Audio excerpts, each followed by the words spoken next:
ایک ٹائم ہے تو دوسرے ٹائم نہیں ہے۔ ایسا غریب انسان اس قافلے میں بھی شریک ہوا، اور وہ بھی دوسرے ملک چلا گیا۔ تو یہ لوگ گئے تھے تجارت کے لیے، تو دوسرے ملک جب پہنچے تو انہوں نے جو ان کا کام تھا کیا اور واپس ہوئے۔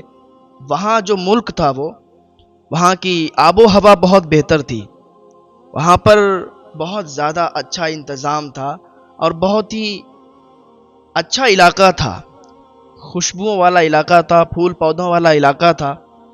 تو وہیں پر یہ لوگ ٹھہرے تھے جا کے۔ اب ان لوگوں کا کام ہوا تو یہ لوگ واپس ہوئے۔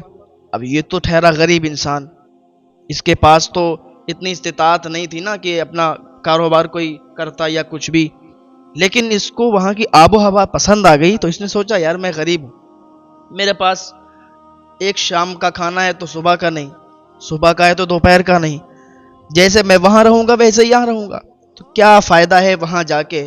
اتنا بہتر یہ علاقہ ہے، اتنا بہتر ایریا ہے، پیڑ پودے ہیں، باغات ہیں، اور یہیں پر اگر ہم اپنی جھوپڑی ڈال لیں اور یہیں پر رہیں تب بھی بہتر ہے۔ اس نے یہ پلان بنایا، اور وہیں پر بادشاہ کا جہاں پر محل تھا، تو بادشاہ کے محل کے اور جو باغ تھا بہت عالی شان باغ تھا، بہت زیادہ اس میں کئی طریقے کے پھل آتے تھے اور رنگ برنگے پھول بھی لگے ہوئے تھے۔ تو اس باغ کے اور بادشاہ کے محل کے بیچ میں اس نے جھوپڑی ڈال لی، جھوپڑی لگا لی اور وہیں پر رہنے لگا۔ تو ایک دن یہ سوچنے لگا کہ چلو باغ میں ٹہل کے آتے ہیں، باغ میں ٹہلیں گے، پھل پھول دیکھیں گے، اچھا لگے گا۔ تو جیسے ہی اپنی جھوپڑی کے باہر نکلا تو سوچا یار میں غریب انسان، میں اس باغ میں جا کے کیا کروں گا؟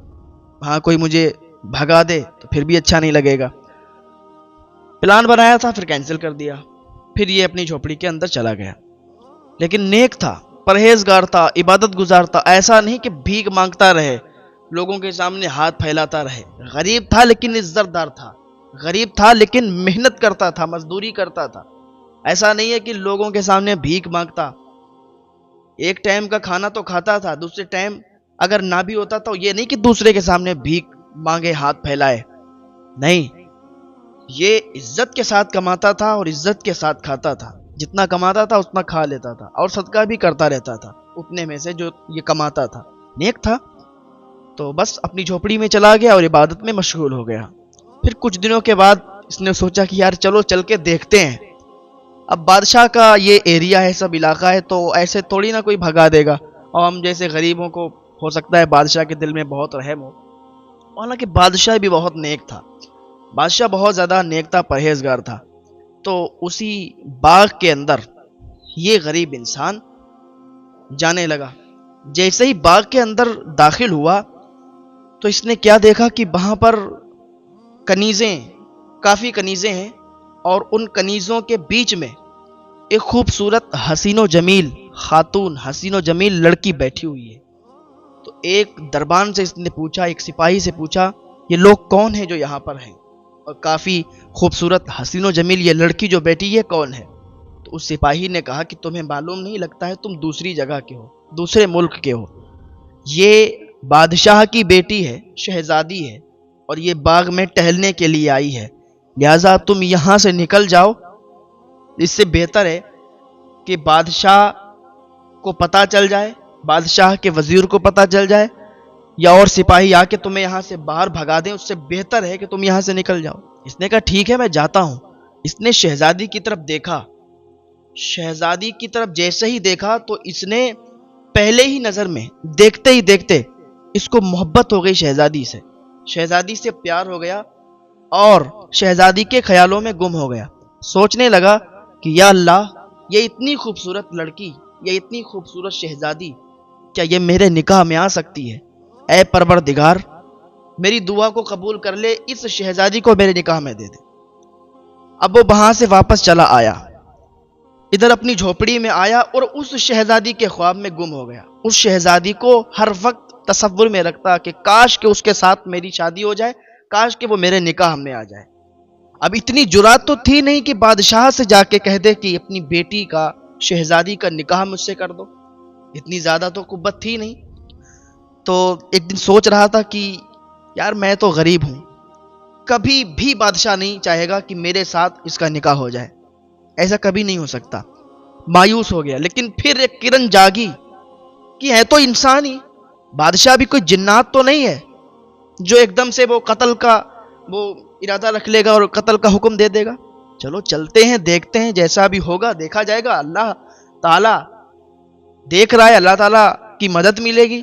اللہ پر بھروسہ رکھ کر، یقین رکھ کر ایک دن اس نے پلان بنایا کہ بادشاہ کے سامنے جائیں اور شہزادی کے نکاح کے لیے کہیں، شہزادی کا ہاتھ مانگیں، شہزادی کے رشتے کے لیے کہیں، ہو سکتا ہے بادشاہ کے دل میں رحم آ جائے۔ تو ادھر نیک انسان تھا، اور نیک لوگوں کو دنیا دار سے ڈر نہیں لگتا، دنیا کے لوگوں سے ڈر نہیں لگتا، وہ کہیں بھی کچھ بھی کہہ دیتے ہیں، وہ دنیا والوں سے ڈرتے نہیں، بس اللہ سے ڈرتے ہیں۔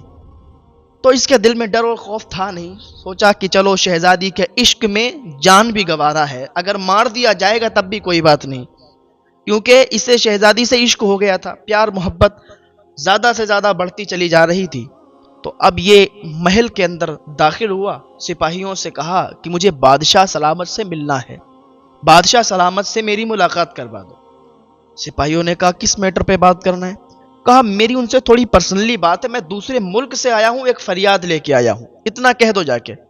سپاہیوں نے کہا ٹھیک ہے، وزیر کے پاس گئے، وزیر بادشاہ کے پاس گیا، کہا حضور ایک دوسرے ملک سے کوئی آیا ہے آپ سے فریاد لے کے آپ کے پاس۔ بادشاہ نیک تھا، بادشاہ نے سنا اچھا دوسرے ملک کا ہے تو پھر اسے جلدی میرے پاس بھیجو، دیکھیں کیا فریاد لے کے آیا ہے اور میں اس کی کیا مدد کر سکتا ہوں جس سے اللہ تعالیٰ مجھ سے راضی ہو جائے۔ نیک لوگوں کی یہی پہچان ہوتی ہے کہ جب بھی ان سے کوئی مدد طلب کرتا ہے تو وہ مدد دینے میں دیری نہیں کرتے ہیں، اگر ان کی پاس استطاعت ہے، طاقت ہے، قوت ہے، تو وہ اس شخص کی مدد کرنے میں دیر نہیں لگاتے۔ تو وزیر نے کہا ٹھیک ہے حضور، اس کو ابھی بلاتے ہیں۔ سپاہیوں کو حکم دیا، سپاہیوں نے اس کو اندر بھیج دیا۔ اس غریب انسان کو سپاہی اندر لے گئے۔ جب اندر داخل ہوا تو بادشاہ سے کہا کہ حضور میری ایک فریاد ہے، لیکن میں اکیلے میں کہنا چاہتا ہوں، میں سب کے سامنے نہیں کہنا چاہتا، اگر آپ کی اجازت ہو تو۔ بادشاہ نے کہا ٹھیک ہے، سارے لوگ چلے جائیں۔ ایک وزیر رکا اور بادشاہ رکا۔ بادشاہ نے کہا بتاؤ کیا بات ہے؟ تو یہ غریب انسان ڈر بھی بہت رہا تھا، کانپ بھی بہت رہا تھا، کانپتے کانپتے ڈرتے ڈرتے آخر کار اس نے اپنے دل کی بات کہہ دی۔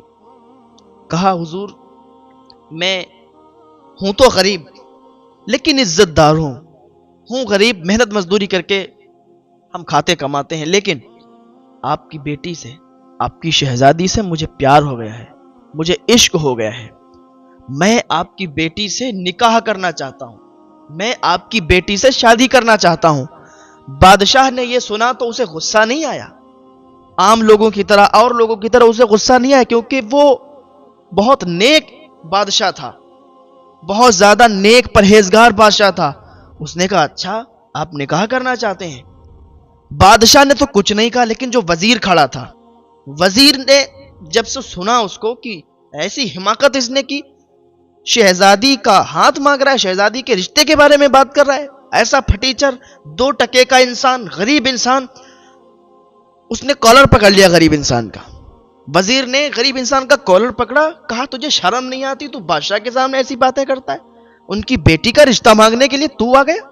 بڑے بڑے بادشاہ ہمت نہیں کرتے، بڑے بڑے شہزادے ہمت نہیں کرتے یہاں رشتہ لانے کی، تو ان کی بیٹی کا رشتہ اپنے ساتھ نکاح کرنے کی بات کر رہا ہے۔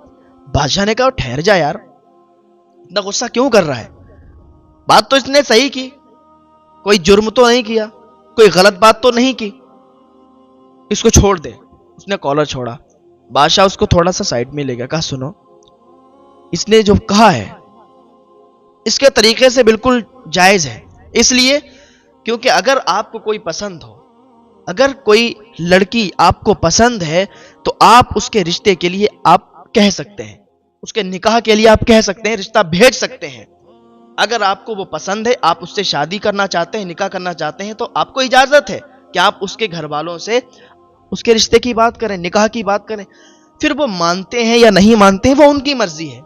تو اس نے، میں لڑکی کا باپ ہوں، بادشاہ تو میں بعد میں چھوڑ مجھے بادشاہ، لیکن میں ایک لڑکی کا باپ ہوں، میں اپنی شہزادی کا باپ ہوں، تو یہ ایک باپ کے سامنے اس نے رشتے کی بات کہی ہے، تو ٹھیک ہے اب تم مجھے کوئی مشورہ دو، صلاح دو کہ آخر میں ایسا کیا کہوں، آخر میں ایسی کیا بات کہوں کہ رشتہ توڑ دے، اس لیے کہ میری بیٹی جو ہے میری شہزادی جو ہے بڑے لاڈ پیار سے ہم نے اس کو پالا ہے. آپ تو جانتے ہیں اتنے بڑے محل میں وہ رہتی ہے, اس کی کیا فرمائشیں ہوں گی, کیا تمنائیں ہوں گی. اب وہ اگر اس کے ساتھ میں اس کا نکاح کر دوں تو یہ کیسے پوری کر سکتا ہے؟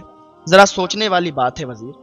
تو وزیر نے کہا حضور بات تو ٹھیک ہے, میں آپ کو ایک صلاح دیتا ہوں, ایک مشورہ دیتا ہوں.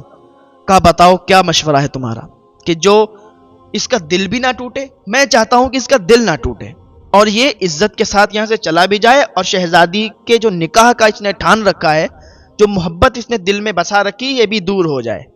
تو بادشاہ نے جب اتنا کہا تو وزیر نے کہا سنو, میرا مشورہ یہ ہے حضور کہ آپ اس سے کہیں کہ یہ کالا ہیرا لا کے دیں. اور کالے ہیرے کی آپ قیمت تو سمجھتے ہیں کہ کالے ہیرے کی قیمت بہت زیادہ ہوتی ہے, تو بڑے بڑے بادشاہ بھی نہیں خرید سکتے حضور. آپ اس سے کہیں گے اس کی محبت بھاڑ میں جائے گی, اس کی محبت بھری رہ جائے گی. حضور آپ کالے ہیرے کی بات کر کے دیکھیے, یہ سارا محبت کا بھوت اس کا اتر جائے گا, کیونکہ یہ بڑے بڑے بادشاہ نہیں خرید سکتے, تو یہ پھٹیچر کہاں سے لائے گا؟